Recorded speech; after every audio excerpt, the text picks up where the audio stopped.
കർത്താവിൽ ഏറ്റവും പ്രിയപ്പെട്ട ദൈവമക്കളെ, ഒത്തിരിയേറെ സ്നേഹത്തോടെ സന്തോഷത്തോടെ ഇന്നത്തെ ശുശ്രൂഷയിലേക്ക് നിങ്ങൾ ഓരോരുത്തരെയും സ്വാഗതം ചെയ്യുന്നു.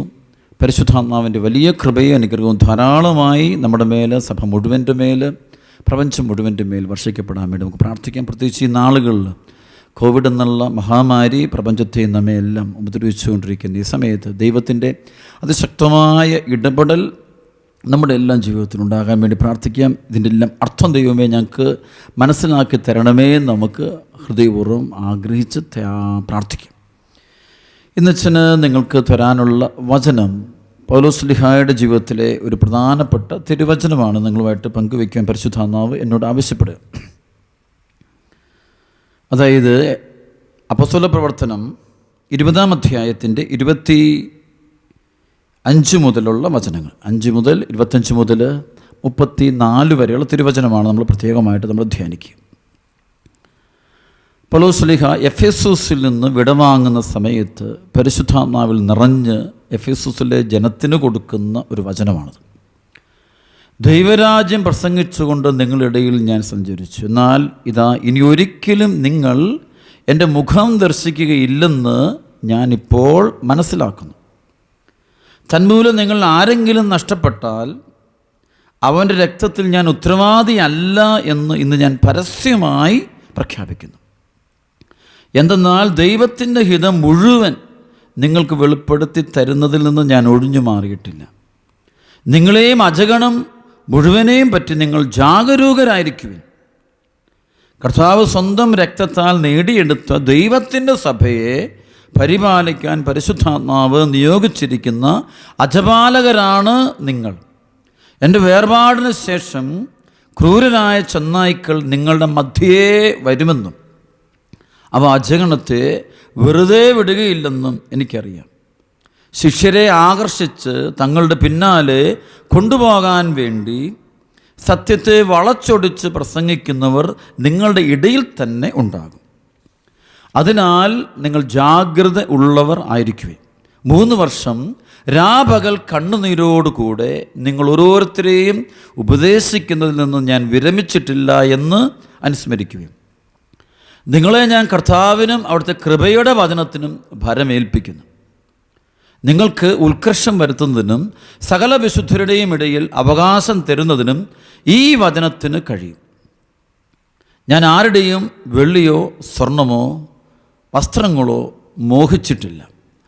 എൻ്റെയും എന്നോട് കൂടെ ഉണ്ടായിരുന്നവരുടെയും ആവശ്യങ്ങൾ നിർവഹിക്കാൻ എൻ്റെ ഈ കൈകൾ തന്നെയാണ് അധ്വാനിച്ചിട്ടുള്ളതെന്ന് നിങ്ങൾക്കറിയാം. ഇങ്ങനെ അധ്വാനിച്ചുകൊണ്ട് ബലഹീനരെ സഹായിക്കണമെന്ന് കാണിക്കാൻ എല്ലാ കാര്യങ്ങളിലും നിങ്ങൾക്ക് ഞാൻ മാതൃക നൽകിയിട്ടുണ്ട്. സ്വീകരിക്കുന്നതിനേക്കാൾ കൊടുക്കുന്നതാണ് ശ്രേയസ്കരം എന്ന് പറഞ്ഞ് കർത്താവായ യേശുവിൻ്റെ വാക്കുകൾ നിങ്ങളെ ഞാൻ അനുസ്മരിപ്പിക്കുന്നു. പ്രിയപ്പെട്ട ദൈവമക്കളെ, ഈ ദൈവവചനം നമ്മൾക്ക് വളരെയധികം ആത്മീയ ജ്ഞാനം പകരുന്ന വചനമാണ്. അപ്പം ഇതിനു മുമ്പ് നമ്മൾ കണ്ടുമുട്ടുന്നത്, ഈ വചനത്തിന് തൊട്ട് മുമ്പ് പൗലോസ്ലീഹ എഫെസൂസിലുള്ള ആളുകളോട് മറ്റൊരു കാര്യം കൂടി പറയുന്നുണ്ട്. ആ വചനം കൊണ്ട് നമ്മൾ ധ്യാനിച്ചെങ്കിലേ ഇതിൻ്റെ അർത്ഥം നമുക്ക് പൂർണ്ണമായിട്ട് മനസ്സിലാവുള്ളൂ. ശരിക്കും ഇതിൻ്റെ എല്ലാ ഉള്ളടക്കം ഇതാണ്. അതായത് പൗലോസ്ലീഹായെ നയിക്കുന്നത് പരിശുദ്ധാത്മാവാണ്. പൗലോസ്ലീഹായുടെ ചിന്തകളെ മുഴുവൻ നിയന്ത്രിക്കുന്നത് പരിശുദ്ധാത്മാവാണ്. പൗലോസ്ലീഹ തൻ്റെ മിഷൻ പ്രദേശങ്ങൾ പൗലോസ്ലീഹ കണ്ടുപിടിക്കുന്നതല്ല, പരിശുദ്ധാത്മാവ് കണ്ടുപിടിച്ച് നയിക്കുകയാണ്. പൗലോസ്ലീഹ എവിടെയെല്ലാം ആരോടെല്ലാം ദൈവവചനം, ഈശോ മിശിഹായെക്കുറിച്ചുള്ള വചനം, രക്ഷയുടെ വചനം, നിത്യരക്ഷയുടെ വചനം ആരോട് പ്രസംഗിക്കണമെന്ന് തീരുമാനിക്കുന്നത് പൗലോസ്ലീഹ അല്ല, പരിശുദ്ധാത്മാവാണ്. അത് പൗലോസ്ലീഹ വളരെ വ്യക്തമായിട്ട് പറഞ്ഞിട്ടുണ്ട്. അപ്പോൾ സകല പീഡനങ്ങളും സകല വേദനകളും സകലതും നയിക്കുന്നത് പരിശുദ്ധാത്മാവാണ്. That means St. Paul is totally controlled by the Holy Spirit. പരിശുദ്ധാത്മാവിനാൽ മാത്രം നിയന്ത്രിക്കപ്പെട്ടും നയിക്കപ്പെടുന്നതായ ഒരു അനുഭവമാണ് പൗലോസ്ലീഹയ്ക്കുള്ളത്. അപ്പോൾ ആ വചനത്തിൻ്റെ ഒരു ഭാഗം കൊണ്ട് വായിക്കുക. അപ്പോസ്തല പ്രവർത്തനം 20-ാം അധ്യായത്തിൻ്റെ 17 മുതൽ 24 വരെയുള്ള വചനം. മിലേത്തോസിൽ നിന്ന് അവൻ എഫെസൂസിലേക്ക് ആളയച്ച് സഭയിലെ ശ്രേഷ്ഠന്മാരെ വരുത്തി. അവർ വന്നപ്പോൾ അവൻ പറഞ്ഞു, ഞാൻ ഏഷ്യയിൽ കാലുകുത്തിയ ദിവസം മുതൽ എല്ലാ സമയവും നിങ്ങളുടെ മധ്യത്തിൽ എങ്ങനെ ജീവിച്ചുവെന്നും നിങ്ങൾക്കെല്ലാവർക്കും അറിയാമല്ലോ. പൂർണ്ണ വിനയത്തോടും കണ്ണുനീരോടും യഹൂദന്മാരുടെ ഗൂഢാലോചനയാലും എനിക്കുണ്ടായ പരീക്ഷണങ്ങളോടും കൂടി ഞാൻ കർത്താവിന് ശുശ്രൂഷ ചെയ്തു. നിങ്ങളുടെ നന്മയ്ക്കുതകുന്ന ഏതെങ്കിലും കാര്യം നിങ്ങൾക്ക് പറഞ്ഞു തരാൻ ഞാൻ മടി കാണിച്ചിട്ടില്ല. പൊതുസ്ഥലത്ത് വെച്ചും വീടുതോറും വന്നും ഞാൻ നിങ്ങളെ പഠിപ്പിച്ചു. ദൈവത്തിലേക്കുള്ള മനപരിവർത്തനത്തെക്കുറിച്ചും നമ്മുടെ കർത്താവായ യേശുവിലുള്ള വിശ്വാസത്തെക്കുറിച്ചും യഹൂദരുടെയും ഗ്രീക്കുകാരുടെയും ഇടയിൽ ഞാൻ സാക്ഷ്യം നൽകി. ഇതാ ഇപ്പോൾ ഞാൻ പരിശുദ്ധാത്മാവിനാൽ നിർബന്ധിതനായി ഞാൻ ജെറുസലേമിലേക്ക് പോകുന്നു. അവിടെ എനിക്ക് എന്ത് സംഭവിക്കുമെന്ന് എനിക്കറിഞ്ഞുകൂടാ. കാരാഗൃഹങ്ങളും പീഡനങ്ങളുമാണ് എന്നെ കാത്തിരിക്കുന്നത് എന്ന് എല്ലാ നഗരത്തിലും പരിശുദ്ധാത്മാവ് എനിക്ക് വ്യക്തമാക്കി തരുന്നുണ്ട് എന്ന് മാത്രം എനിക്കറിയാം. എന്നാൽ എൻ്റെ ജീവൻ ഏതെങ്കിലും വിധത്തിൽ വിലപ്പെട്ടതായി ഞാൻ കണക്കാക്കുന്നില്ല. എൻ്റെ ഓട്ടം പൂർത്തിയാക്കണമെന്നും ദൈവത്തിൻ്റെ കൃപയുടെ സുവിശേഷത്തിന് സാക്ഷ്യം നൽകാൻ കർത്താവായ യേശുവിൽ നിന്ന് ഞാൻ സ്വീകരിച്ചിട്ടുള്ള ദൗത്യം നിർവഹിക്കണമെന്നും മാത്രമേ ഞാൻ ആഗ്രഹിക്കുന്നുള്ളൂ. ഇവിടെ പൗലോസ് പറയാം, ഇതാ ഇപ്പോൾ ഞാൻ പരിശുദ്ധാത്മാവിനെ നിർബന്ധിതനായി ജെറുസലേമിലേക്ക് പോകുന്നു. അപ്പോൾ ജെറുസലേമിലേക്ക് കൊണ്ടുപോകുന്നത് ശത്രുക്കളല്ലെന്നാണ് പറയുന്നത്. അത് കൊണ്ടുപോകുന്നത് പരിശുദ്ധാത്മാവ് കൊണ്ടുപോവുകയാണ്. അതിനുശേഷം പറയുകയാണേ, അവിടെ എനിക്ക് എന്ത് സംഭവിക്കുമെന്ന് എനിക്കറിഞ്ഞുകൂടാ. നാളെക്കുറിച്ചൊന്നും അറിഞ്ഞു, പക്ഷേ അരൂപിയാണ് എൻ്റെ ചിന്തകളെ, എൻ്റെ മിഷൻ പ്രവർത്തനങ്ങളെ കൺട്രോൾ ചെയ്യുന്നത്, നിയന്ത്രിക്കുന്നത്.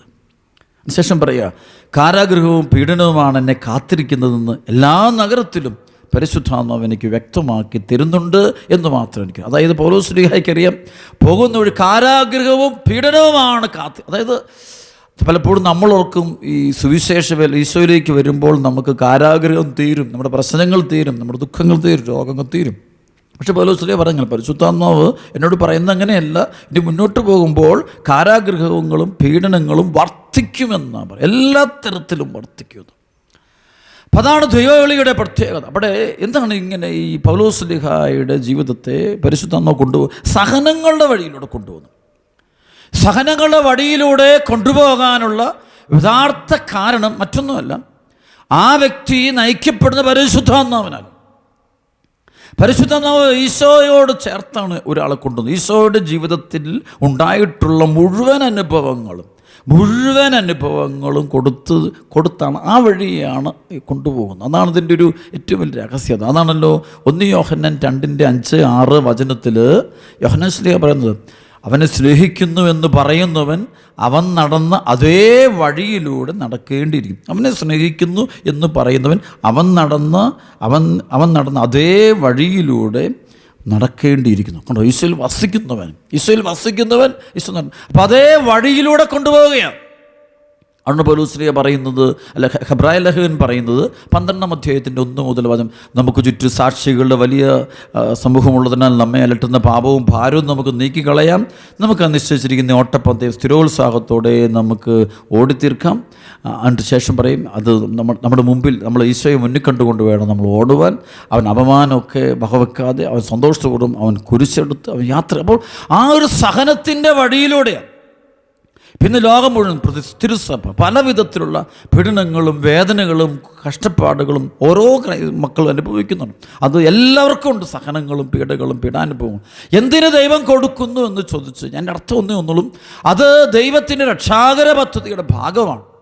അപ്പോൾ ഓരോ ക്രിസ്ത്യൻ ഈശോയിൽ മാമോദീസ മുങ്ങുന്ന ഓരോ ക്രൈസ്തവനും അവൻ്റെ ജീവിതത്തിൽ ഈശോ പോയിട്ടുള്ള അതേ വഴിയിലൂടെ അവൻ നടന്നു പോകേണ്ടി വരുന്നു.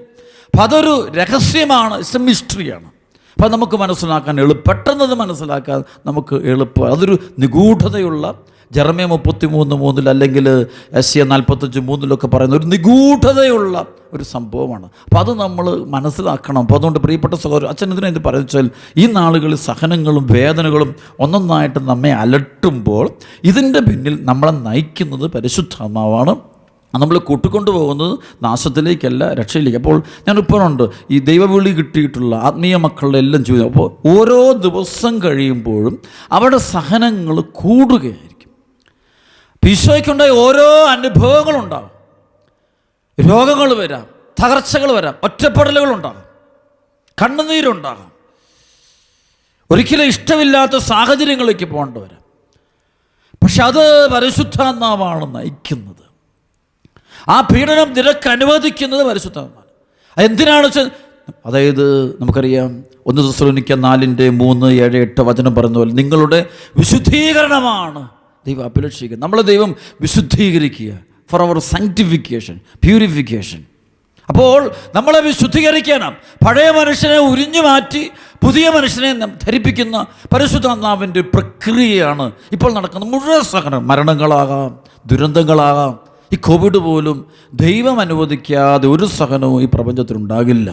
ആ ദൈവത്തെ ഞാൻ ദൈവത്തെ അറിഞ്ഞിട്ടുള്ളൂ. ദൈവം അനുവദിക്കാതെ അത് സംഭവിക്കില്ല, അത് ഒരിക്കലും ഉണ്ടാകത്തില്ല. യെശയ്യാ 53 അധ്യായം മുഴുവൻ, പ്രത്യേകിച്ച് 1 മുതൽ 11, 12, 14 വരെയുള്ള വചനം വായിക്കാം. അവിടെ കണ്ടുമുട്ടുന്ന ആ സഹനത്തിൻ്റെ മുഴുവൻ സംഭവങ്ങൾ അത് ഓരോ ക്രൈസ്തവൻ്റെയും ജീവിത വെളിയിലൂടെ വിലാപങ്ങളുടെ പുസ്തകം 3-4 അധ്യായം മുഴുവൻ തന്നെ അത് വായിച്ചോളൂ. അപ്പോൾ അത് ഇസ്രായേൽ ജനം എക്സൈലിൽ, അതായത് പ്രവാസത്തിൽ കഴിയുമ്പോൾ അവിടെ അവർക്കുണ്ടാകുന്ന ദുരനുഭവങ്ങൾ, ബാബിലോൺ രാജാവിൻ്റെ അടിമകളായിട്ട് കഴിഞ്ഞുകൊണ്ട് കഷ്ടപ്പാട്, ക്ലേശങ്ങളും വേദനയും ദുഃഖവും തകർച്ചകളും ദാരിദ്ര്യവും കൊടിയ ദാരിദ്ര്യവും അനുഭവിക്കുമ്പോഴും അപ്പോൾ അവരവിടെ നടുവിൽ നിന്നുകൊണ്ട് അവർ ദൈവത്തെ സ്തുതിക്കുന്നു. അപ്പോൾ ആ സഹനം എന്തിനു കൊടുത്തു എന്ന് വെച്ച് കഴിഞ്ഞാൽ അത് ഈശോയോട് ചേർത്ത് നിർത്താനാണ്, നമ്മെ വിശുദ്ധീകരിക്കാൻ വേണ്ടി.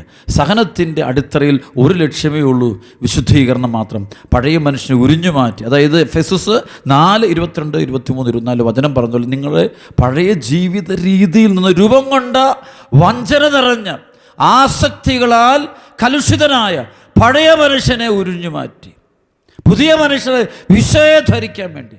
ഇത് പലർക്കും വിശ്വാസം ചിലപ്പോൾ നഷ്ടപ്പെട്ടു പോകും. കാരണമൊന്നുമല്ല, അപ്പം അവരുടെ ഉള്ളിൽ അവർ സർവസ്വമായി കണ്ടത് ലോകവും ലോകസുഖങ്ങളും മാത്രം. അപ്പം അവർ കണ്ട് ഇതാണ് യാഥാർത്ഥ്യം.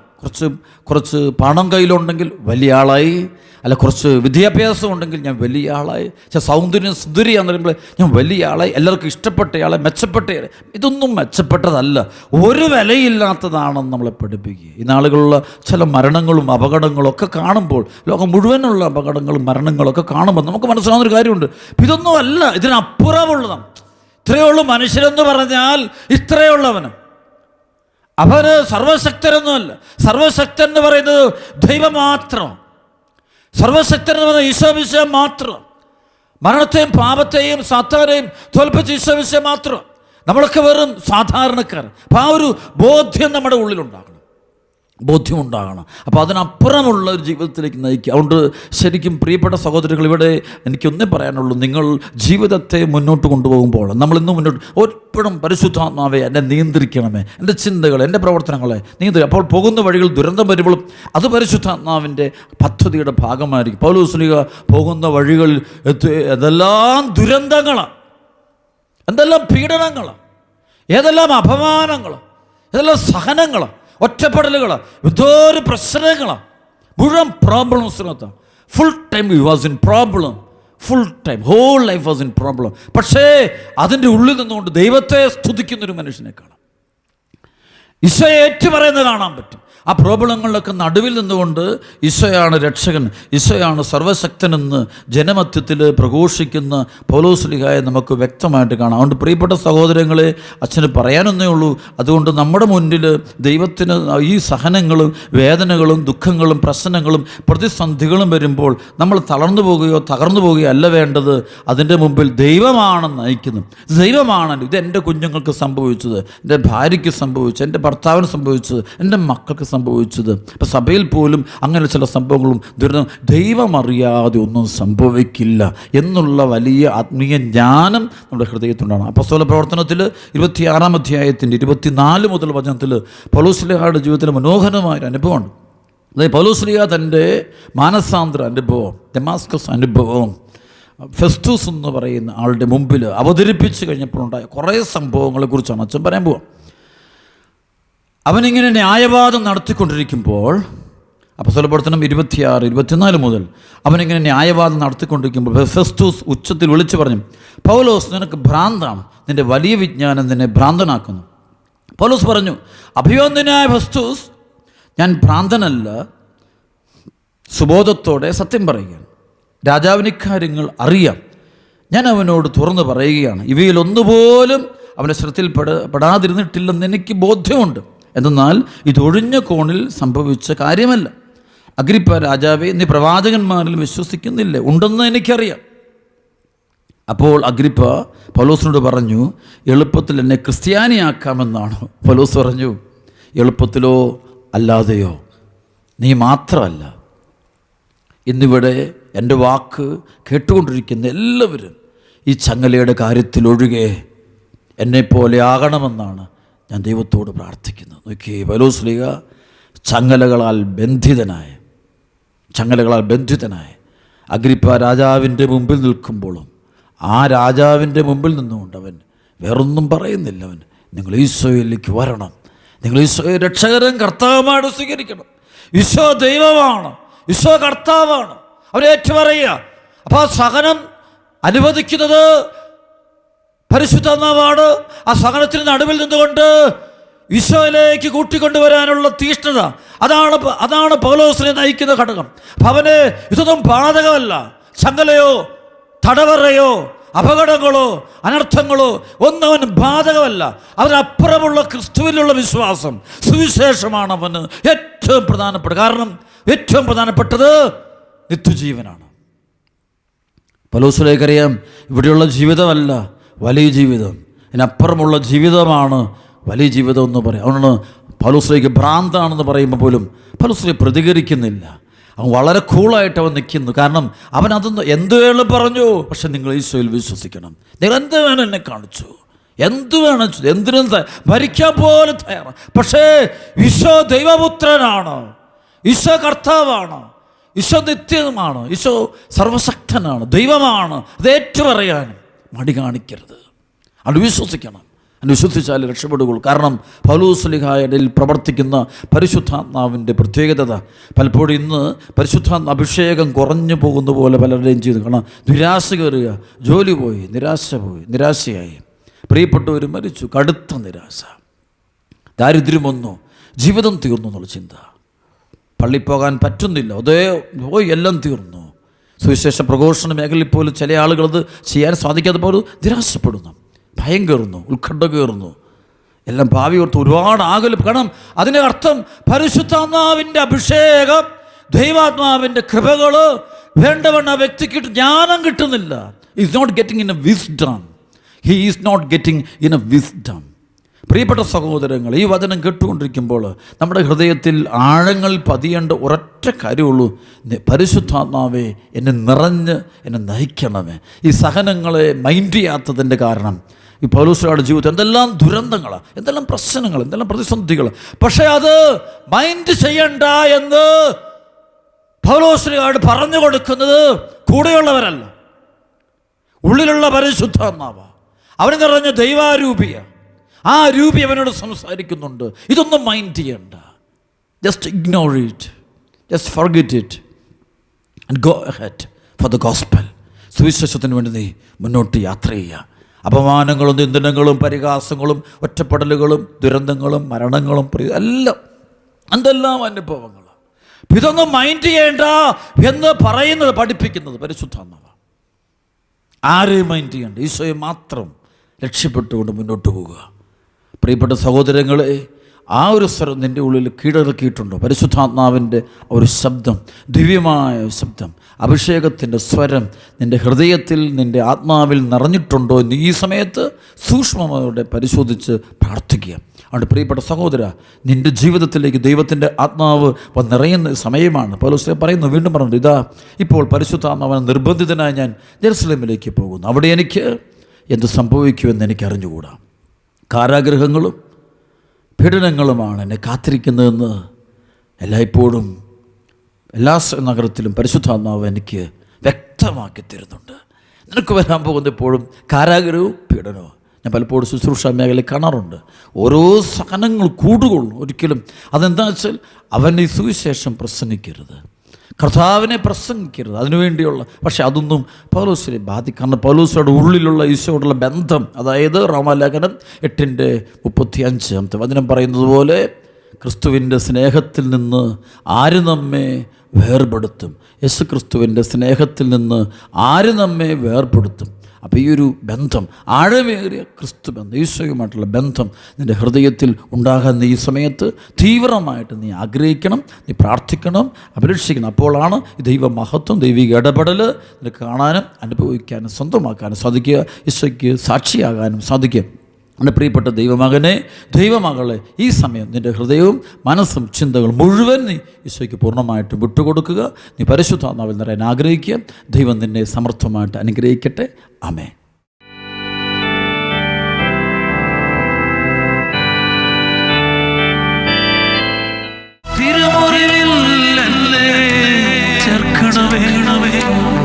എൻ്റെ മുറിവുകൾ എല്ലാം കഴുകണമേ,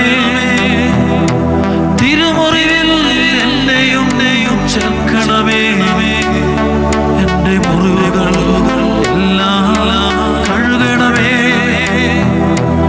ആഴമേറിയ മുറിവിലെ സ്നേഹത്തെ തൈലം ചൊരിയണമേ, സ്നേഹത്തെ ചുംബനം നൽകണമേ. ആഴമേറിയ മുറിവിലെ സ്നേഹത്തെ തൈലം ചൊരിയണമേ, സ്നേഹത്തെ ചുംബനം നൽകണമേ. നസ്രായനേ, എൻ്റെ യേശുവേ, ഉദ്ധിതനേ, എൻ്റെ രക്ഷകാ, നിന്റെ ഹൃദയം സ്നേഹം മാത്രമാണേ, നിന്റെ ഹൃദയം കൃപയാണേ. സ്തുതിക്കട്ടെ, സ്തുതിക്കുന്നു. ഈ സമയത്ത് അത്ഭുതങ്ങളും അടയാളങ്ങളും സൗഖ്യങ്ങളും സംഭവിക്കണമേ. യേശുവിന്റെ നാമത്തിൽ സൗഖ്യമുണ്ടാകട്ടെ. പാപരോഗപരിശാസിക്കട്ടെ. ദൈവസ്നേഹം തരട്ടെ.